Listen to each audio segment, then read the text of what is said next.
Territory. James Hendrick here. Today we're going to be talking about keeping it real. Okay? And this is important in your professional speaking and in your content is keeping it real. And you might say, well, what do you mean by keeping it real? I'm going to give you maybe 3 to 5 areas in which you can keep it real, okay? Number 1, raw content. Be able to tip right into the pain points, not only of your audience, but the pain points of your own as well, okay? That is very important for you to tap into is the pain points. I remember when I was giving a speech at Toastmasters last year during the pandemic, I warned them. I said, look, some of the content that I'm going to be delivering to you in my speech is going to be some pretty raw content. To which they said, Jimmy, it's okay. We can handle a little raw content. And so that's one way to do it. Number two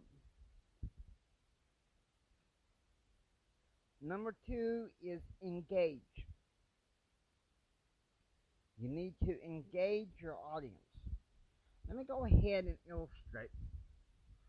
And not just in your verbals, but also in your nonverbals. Say you're giving a speech and you're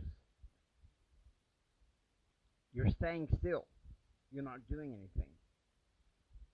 Sometimes it helps to just move around the podium, move around the stage, as safe as you can. I'm legally blind. One of the things I'm going to be doing when I start my speaking deal is show up, say, the day of or the day before, get to feel the layout of the room and check out where I can move around the stage and maybe in some settings safely among the audience. So that's one thing about one way to keep it real is to engage. Okay? Number 3, deep content.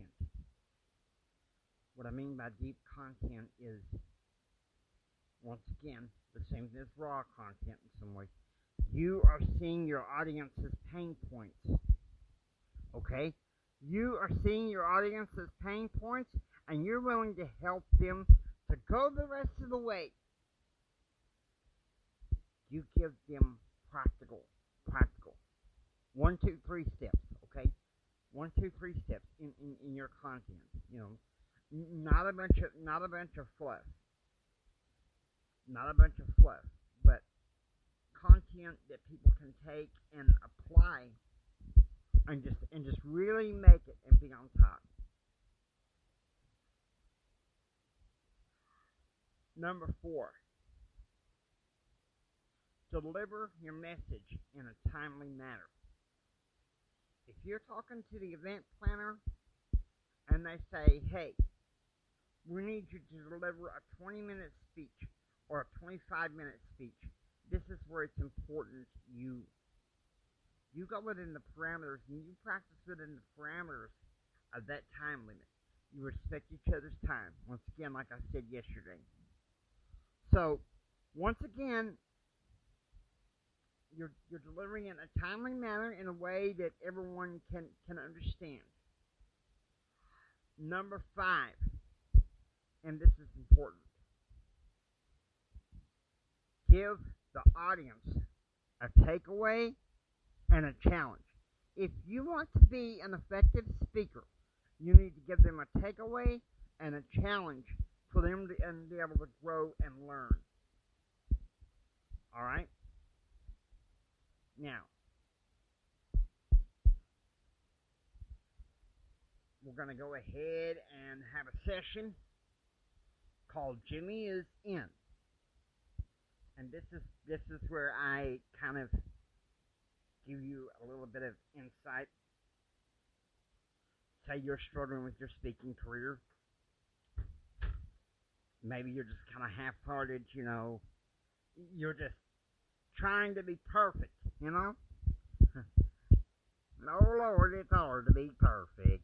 You know, that theology. Come on, guys.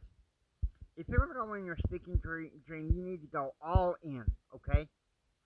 All in. Be sure to be able to pay attention to that and understand that. I hope you've enjoyed listening to the oratory. If you like what you hear, please subscribe, become a part of the oratory community. This is Jimi Hendrix saying until next time. Know your content, speak your content, write your content, and live your content. God bless you.